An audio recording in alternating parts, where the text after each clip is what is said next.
મિત્રો, વડાપ્રધાન નરેન્દ્ર મોદી હાલ 5 દેશોના મહત્ત્વના પ્રવાસે છે અને અત્યારે સૌથી વધુ ચર્ચા તેમના યુરોપ પ્રવાસની થઈ રહી છે, કારણ કે પીએમ મોદી તેમના ઇતિહાસમાં પહેલીવાર અહીં પહોંચી રહ્યા છે।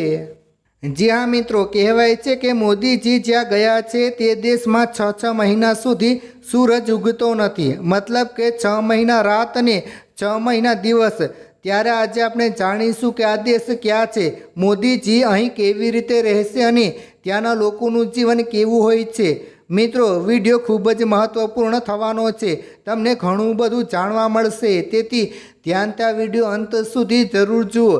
શરૂઆત કરીએ તે પહેલાં એક લાઈક કરીને નવા આવ્યા છો તો ચેનલ સબસ્ક્રાઈબ કરી લેજો।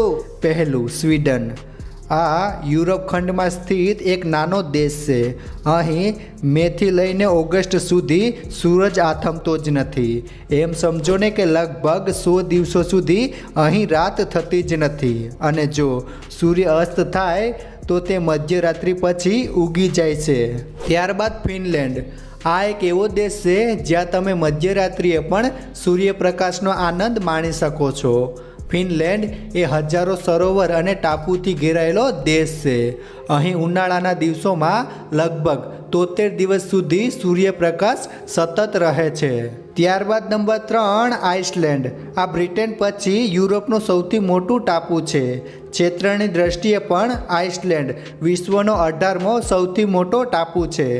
અહીં 10 મેથી લઈને જુલાઈના અંત સુધી સૂર્ય આથમતો જ નથી।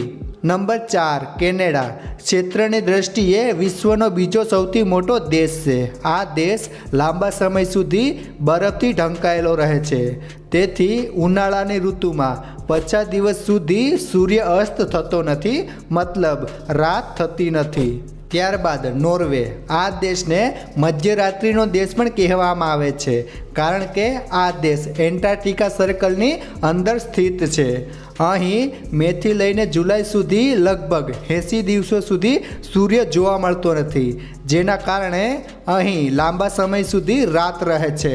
દુનિયામાં લગભગ 95 દેશ એવા છે જ્યાં સામાન્ય રીતે દિવસ અને રાત થતા રહે છે, જ્યારે અમુક દેશમાં તેનાથી બિલકુલ વિપરીત સમય બદલે છે।